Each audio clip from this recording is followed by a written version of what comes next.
For some time now, I've felt that the Democrats in this 2016 presidential election enjoyed a certain image-based advantage over the Republicans in general. I figured because the Democrats had so many fewer candidates in their field than the Republicans do, they would probably dispose of their nomination campaign more quickly, more straightforwardly, and more easily than the Republicans would, simply because the Republicans have this clown car of a campaign with so many different candidates running and, of course, splitting the non-Donald Trump vote too many different ways. Now, I'm not so sure. I'm not so sure they'll enjoy that advantage after all. The reason is that apparently Bernie Sanders has either already decided to take this fight all the way to the floor of the Democratic Convention in Philadelphia this summer, or at a minimum, he is musing about it. He's contemplating doing just that. I can't imagine what's gotten into him. I can't imagine why he would think that that would be a smart course of action to take. I don't see how even superdelegates are going to throw their support to a candidate who claims that he's going to bring about a political revolution in the country at large and get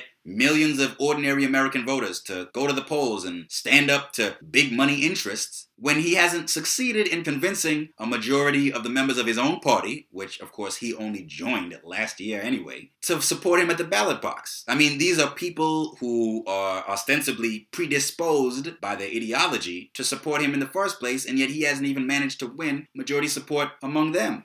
I remember reading an article published by, I think it was at Above the Law blog, in which Elie Mystal argued that although he supported Bernie Sanders in principle, he has to throw his practical support to Hillary Clinton simply because Bernie Sanders has not succeeded in bringing about the political revolution that he's been talking up on the campaign trail. If he can't win majority support among his own fellow Democrats, fair and square at the ballot box where it really counts, then what are his chances of succeeding in doing so and winning that kind of support among the American people at large? Among people who don't follow politics that closely, people who are not necessarily solidly left-wing in their political outlooks, people who are not already likely to view the world through the same political prism through which Bernie Sanders views it. What are the odds? You know, it reminds me of the take that I've taken on the Republican campaign. My, I think, second to last video was on that very subject, urging Republicans not to deny Trump the nomination through backroom deals or a brokered convention or what have you. Now, I made a mostly strategic and pragmatic case against denying Trump the nomination in that fashion. I thought that it would backfire in the long run. But there's a principal dimension to that issue as well.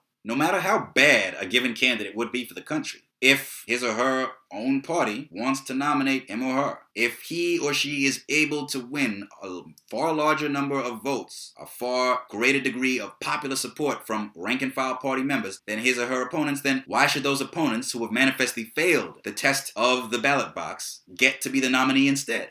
The question it raises is, who is going to decide who is going to represent a given political party in the general election? Should it be the ordinary members of the party or should it not be? And if you're going to say that it should be those members of the party, then you pretty much have to accept their verdict. There's this saying in democratic theory, vox populi vox Dei, comes from Latin. It literally means the voice of the people is the voice of God. I never use that expression. As much as I believe in democracy as the least bad system of political organization, the fact remains democratic majorities, popular majorities are not always right. The voice of the people is not the voice of God. Popular majorities get things wrong all the time. And I think the popularity of Donald Trump and the GOP right now is a perfect example of that phenomenon. Nonetheless, fact remains, we have a system of primaries set up to enable ordinary party members to choose their nominees. What's the point of holding a vote at all if the candidates who win, if not absolute majorities, then at least pluralities, the candidates who win more votes than any other, still get screwed out of their party's nominations? That's the issue I don't get. And that's the question that I have yet to see persuasively answered. If you take the position that this is an area where the popular will should not necessarily hold sway, then that just raises the question, why have primaries at all? Why have these voting exercises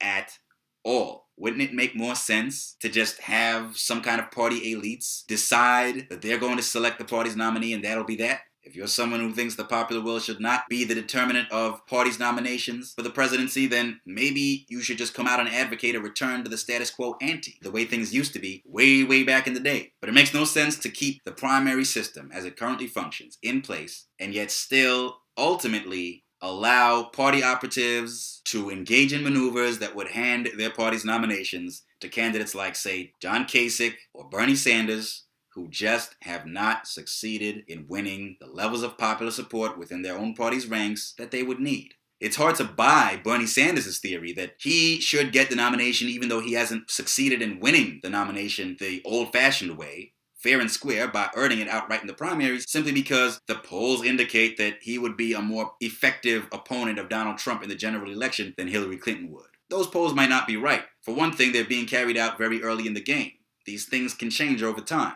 In politics, a year is an eternity, as they say. Second of all, the fact is, if majorities of Democratic voters don't see enough in Bernie to be willing to support him at their stage of the campaign, in the primaries, then why should we believe that general election voters who are not firmly committed to the left-wing political outlook are going to be more likely to give Bernie the support that has so far eluded him? Until I can hear those questions convincingly answered, I won't be able to see the merit in Bernie Sanders' efforts right now to use superdelegates to overcome and supersede the will of ordinary Democrats as expressed in the primaries. Folks, we all know democracy is a messy system. It's far from perfect. It has its fair share of flaws. The fact of the matter is, if you're going to have a democratic system, you've got to accept that sometimes the people are going to make the wrong choice. Let the people make that wrong choice and let them deal with the consequences. Hopefully they'll learn from the mistake and not make the same mistake again in the future. But democracy isn't based on the idea that the people are always going to do the right thing. It's based on the idea that the right to govern should be derived from the consent of the governed, or at least the majority of the governed. Now, once those politicians are in power, their power has to be limited by constitutions and courts and judicial review. But when it comes to the simple question of who gets to fill these executive and legislative positions in government, I do think that the people should be the ones to determine it. And when you put candidates who fail to win even a plurality, let alone a majority of support among the people in power, that just does violence to the whole idea of government of the people, by the people, and for the people.